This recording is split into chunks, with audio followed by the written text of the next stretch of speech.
Depuis les années 2000, le nom de Kédougou est étroitement lié à l'exploitation de l'or. De puissantes compagnies minières s'y activent avec des milliards de francs CFA de chiffre d'affaires. Paradoxalement, cette zone au sud-est, frontalière avec le Mali, fait partie du top 3 des régions les plus pauvres du Sénégal. Cette abondance n'a donc rien changé aux conditions de vie des populations, bien au contraire.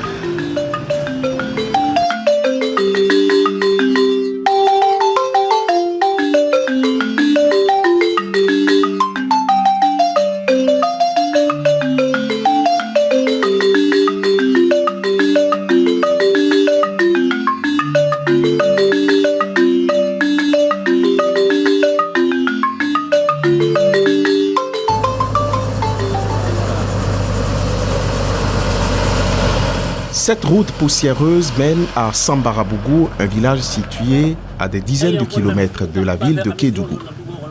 Une fois par semaine, les sages se réunissent sur la place du village et comme d'habitude, aujourd'hui encore, il est question de la difficile cohabitation avec la compagnie minière qui a obtenu un permis pour exploiter de l'or sur les terres de Sambarabougou. D'abord, le chef tient à raconter l'histoire de son village. Depuis très longtemps, nos grands-pères ont quitté Madina pour venir s'installer ici. Ils ont trouvé un petit marigot ici qu'on appelait Makabingi et quand il pleuvait, les femmes y ramassaient de l'or. Voilà comment est partie l'histoire de Sambarabougou. Ici, on ne fait pas l'agriculture ou la chasse, encore moins la pêche. On ne connaît que le travail de l'or. Moi qui vous parle, mon père est né ici et il est mort ici à l'âge de 96 ans. Un village dont l'orpaillage est donc la principale activité économique, mais les populations accusent la compagnie minière de leur avoir pris toutes les terres riches en or. En attendant de lancer ces opérations, la société, elle, a pris le soin d'interdire tout accès à son périmètre, une mesure que les villageois ne comprennent pas. Les sociétés minières sont 300 à 80 combien de kilomètres carrés. Oh, il ne faut pas travailler tout. Ah bon? Même si j'ai 372 kilomètres, ils n'ont qu'à nous regarder, même si c'est à 50 hectares ou bien 40. Nous, on peut avoir quelque chose à manger. Mais vraiment, le village là, on n'a pas créé le village à cultiver. Le village a créé parmi d'orpaillage. Maintenant, si on nous a dit on ne travaille pas l'or.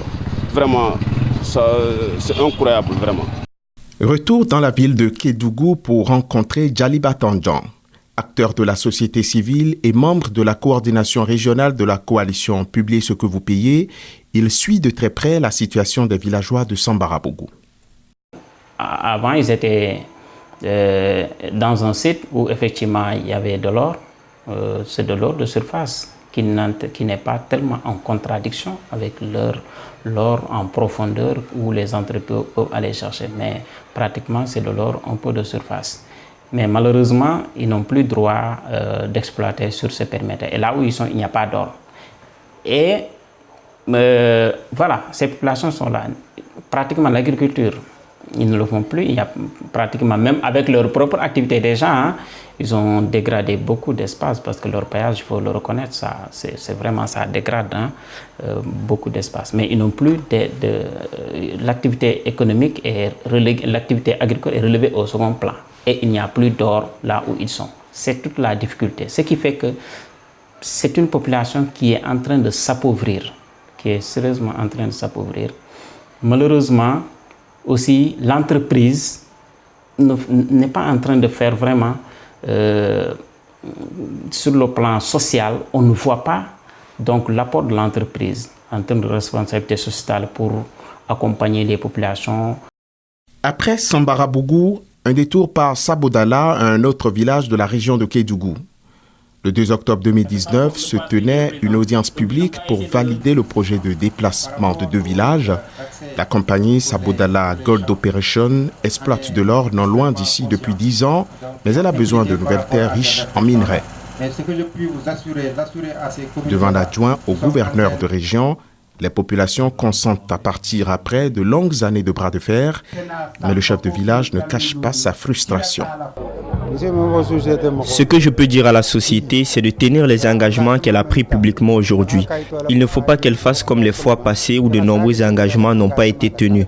De toute façon, si les dirigeants de la compagnie ne tiennent pas parole, nous ne bougerons pas d'ici parce que nous aussi, nous sommes des citoyens sénégalais. Des villageois résignés mais qui ne manquent aucune occasion pour dénoncer la présence de la compagnie canadienne sur leurs terres. C'est avec colère que la présidente de l'association des femmes de Sabodala évoque ce sujet.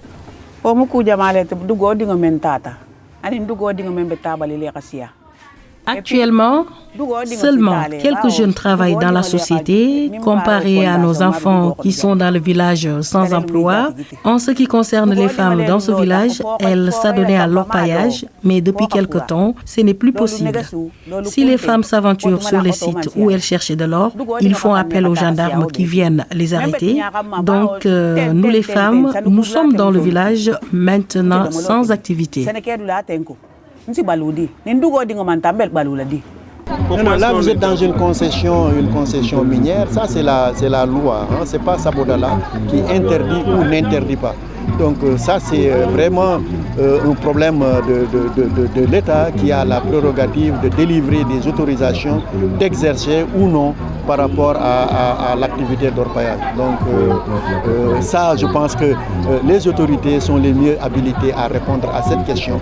Mais Sabodala est toujours ouvert à discuter sur vraiment toutes les problématiques avec nos communes. Donc il n'y a pas de problème avec la population? Non, il y a, à notre connaissance, vous avez suivi l'audience publique aujourd'hui et que ça a été validé. Cela veut dire qu'il peut y avoir des manquements. C'est comme on dit l'adage Wolof, la bouche, il y a les dents et la langue à chaque fois. Parfois, ça ne manque pas que les gens se touchent de temps à autre. Mais non, nous sommes de bons voisins, on est une famille avec Sabodala. À Kédougou comme ailleurs au Sénégal, depuis de longues années, la société civile se bat pour une meilleure prise en charge des populations impactées par ces projets miniers. Mais les résultats sont maigres, alors certains pensent qu'il faut désormais changer de stratégie.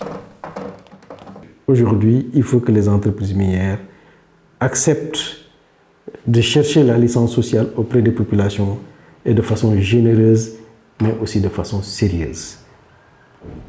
C'est ça un peu le résultat de mon parcours.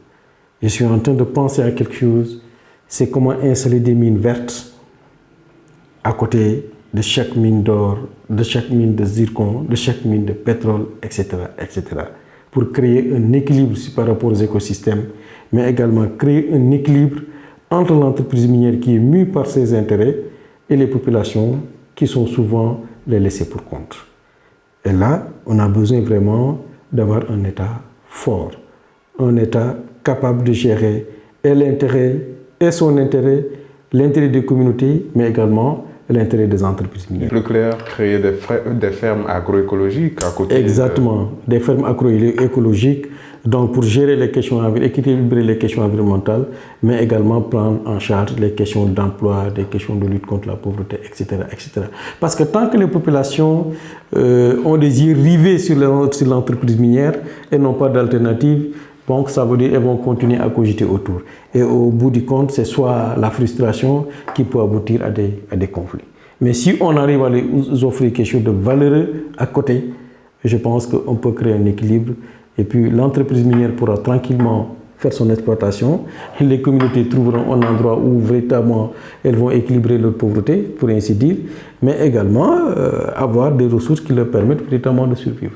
Et je pense que moi, en tout cas, c'est un peu le fruit de mon parcours. Et je pense que je suis en train de mûrir l'initiative. Et peut-être que je vais l'essayer quelque part. Et si ça commence à donner des résultats, il y a des mécanismes de dissémination, aussi bien au Sénégal que dans les pays riverains. Mais il est quasiment impossible de faire face aux entreprises minières et à l'État lorsqu'ils sont déterminés effectivement à exploiter les ressources. En attendant une solution durable, le calvaire des communautés se poursuit face aux puissantes compagnies minières soutenues par les autorités qui ne cessent de rappeler aux populations que les terres où elles sont installées appartiennent à l'État.